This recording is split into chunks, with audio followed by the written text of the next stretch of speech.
Nilimuita Mheshimiwa Enoch Zadok Kaola, atafuatiwa na Mheshimiwa Mabula Johnson Magangila. Mheshimiwa Ado Shaibu Ado ajiandae. Mheshimiwa Mwenyekiti, nichukue nafasi hii nadhimu kukushukuru sana kwa kunipa nafasi na mimi kuchangia kwenye bunge letu tukufu kwenye bajeti yetu hii ya serikali. Mheshimiwa Mwenyekiti, awali ya yote nichukue nafasi hii kumshukuru Mwenyezi Mungu mwingi wa rehema unijalia mimi na afya njema kuweza kufika hapa. Lakini kwa sababu ni mara yangu ya kwanza kuchangia, nichukue nafasi hii pia kumshukuru mwenyekiti wangu wa Chama cha Mapinduzi Daktari Samia Suluhu Hassan kwa imani kubwa aliyoniwekea mimi na kuniteua kuwa mgombea wa jimbo la Vunjo. Na kadhalika pia kwa shukuru jimbo langu la Vunjo na wananchi kwa imani kubwa, na niwaahidi wanavunjo sitowaangusha na mawazo yao nitahakikisha yanafika na tunapambana kupata maendeleo. Mheshimiwa Mwenyekiti, naomba sasa nijikite kuchangia kwenye bajeti hii kuu ya serikali.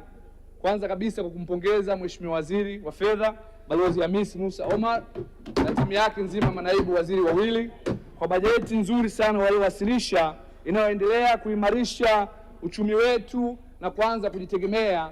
Kwa maana kwa bajeti hii tunaona kabisa kwamba 74.2% tutagharimia kwa mapato yetu ya ndani. Ni jambo la kumpongeza sana Mheshimiwa Waziri. Mheshimiwa Mwenyekiti, mimi nitachangia kwa maeneo matatu. Nitazungumzia swala la ETS, nitazungumzia swala la BOT kifungu 34(5) na 36, na nitamalizia kwa swala la ushirika. Mheshimiwa Mwenyekiti, naomba sasa nianze kuchangia swala la ETS, Electronic Tax Stamps.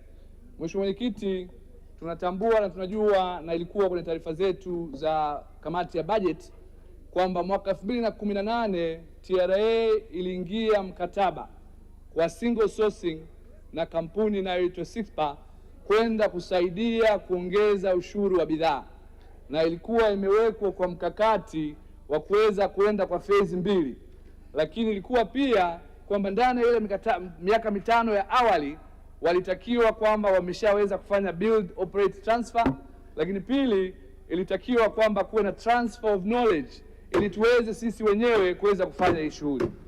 Mheshimiwa Mwenyekiti, natambua kazi kubwa sana kazi ambayo imefanyika na SIXPA kwa maana ya ongezeko kubwa la excise duty, lakini kumekuwa na changamoto kubwa sana Mheshimiwa Mwenyekiti kwenye viwanda vyetu vya ndani.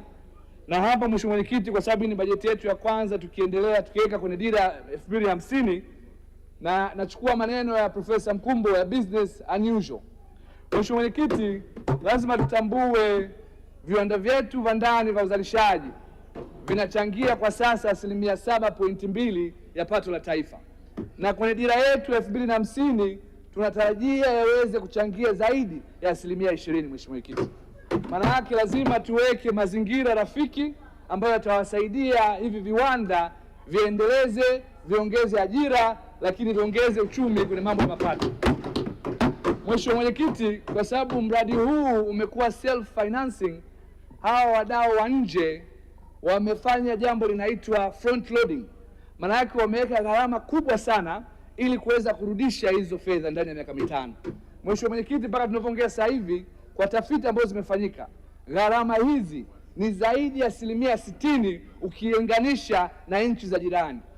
Maana yake hizi gharama Mheshimiwa Mwenyekiti sio gharama ambayo taifa letu linapata moja kwa moja, ni gharama ambazo tunaenda kumpa zaidi ya bilioni 300 huyu mkandarasi ambao alipatikana kwa single source. Mheshimiwa Mwenyekiti, changamoto nyingine ya hapo ni kwamba hivi viwanda vyetu vya ndani tunashindwa kuviendeleza na wao pia wanashindwa kuendelea. Pia kwa sisi wanavunjo wa Kilimanjaro ambao pia tuna viwanda, tunashindwa kwa vijana wetu kule kuweza kupata ajira. Mheshimiwa Mwenyekiti, tumekuwa tukifuatilia kwa muda mrefu sana kujua namna gani hizi gharama zitaweza kushuka. Mheshimiwa Mwenyekiti, mwaka 2024 tuliambiwa na TRA walipunguza kodi hizo gharama zaidi ya 40%, lakini tulivyofuatilia Mheshimiwa Mwenyekiti, inaonekana walipunguza kwenye baadhi tu ya bidhaa. Maana yake bidhaa nyingine bado iko chini ya 24%. Maana yake inakuwa ni ngumu sana kufanya biashara. Mheshimiwa Mwenyekiti, mimi nilikuwa na ushauri kwa Mheshimiwa Waziri, madam, kwa sababu Mheshimiwa Kamishna Mkuu wa TRA alitangaza na akatuambia kwamba 1 July 2026 atatangaza expression of interest na kuwaruhusu vendors wengine pamoja na hawa viwanda vya ndani ili waweze kubid na kuona kama unaweza kufanya hii teknolojia. Sasa changamoto moja hapo, Mheshimiwa Waziri, naomba unisaidie kujua na kumuuliza kamishna, labda unaweza kutujibu, kwa maana hii teknolojia ni teknolojia ya international standard. Maana yake inahitaji zaidi ya miezi 12 mpaka 15 kama utafanya expression of interest, request for proposal na kuendelea kupata watu wa uhakika. Je, kweli kuna uwezekano tukapata mtu mwingine au tumebaki na huyu CISPA tuanze kufanya mazungumzo naye?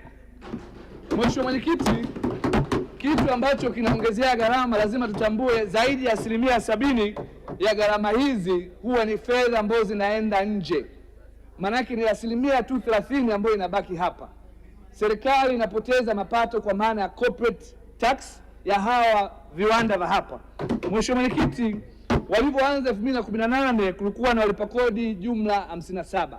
Tunapozungumza leo wako walipa kodi zaidi ya 466. Zile gharama walizoingia CISPA zimesharudi na sasa wanatengeneza super profit na wanaendelea kutumiza sisi kwa sababu hiyo mapato tunahitaji. Mheshimiwa Mwenyekiti, tunaomba Mheshimiwa Waziri ulizingatie hili na tuweze kujua tunafanyaje, au kama ni jambo ambalo sio sawa basi tujue tunaendaje. Mheshimiwa Mwenyekiti, kwa sababu ya muda naomba nichangie swala la BOT sura 197 kifungu cha 34-35. Kwanza kwa kumpongeza Mheshimiwa Waziri kwa kupunguza kikomo limit ambayo serikali ilikuwa inaenda kukopa kwa benki ya Tanzania ya Central Bank kutoka 18% ya mapato yetu halisi ya mwaka uliopita ya ndani kushuka mpaka 14%.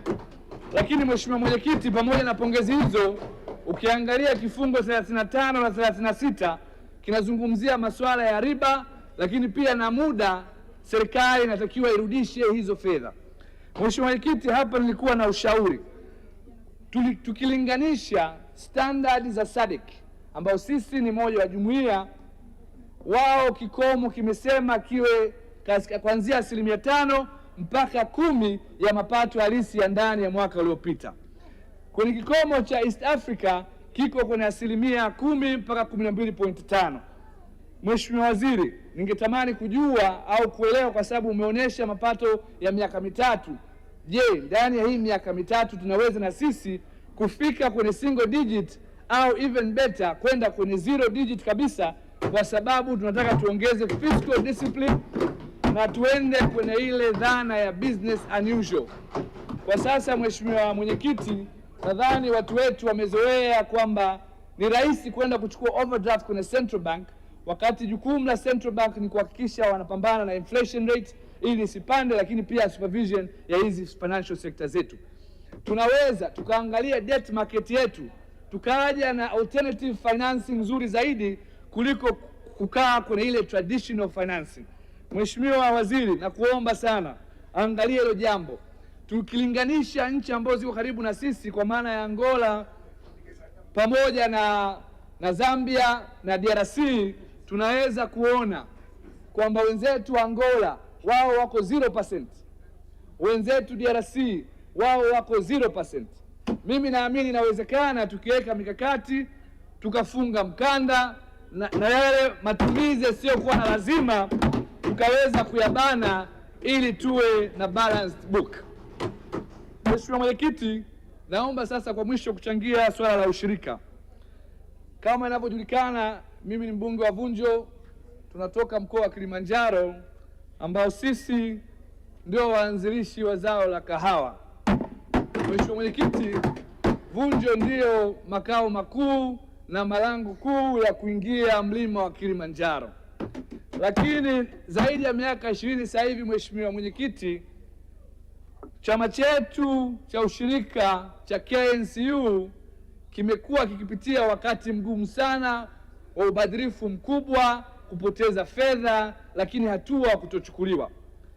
Na Mheshimiwa Mwenyekiti, hapa naomba niunge hoja kabisa na taarifa za kamati yetu ya budget kwamba tunahitaji mabadiliko kwenye sheria ya ukaguzi wa vyama hivi, lakini kwenye sheria ya ushirika, ili waziri mwenye dhamana aweze kuchukua hatua haraka iwezekanavyo kwa hawa wanaofanya huu ubadhirifu na kuweza kuokoa fedha.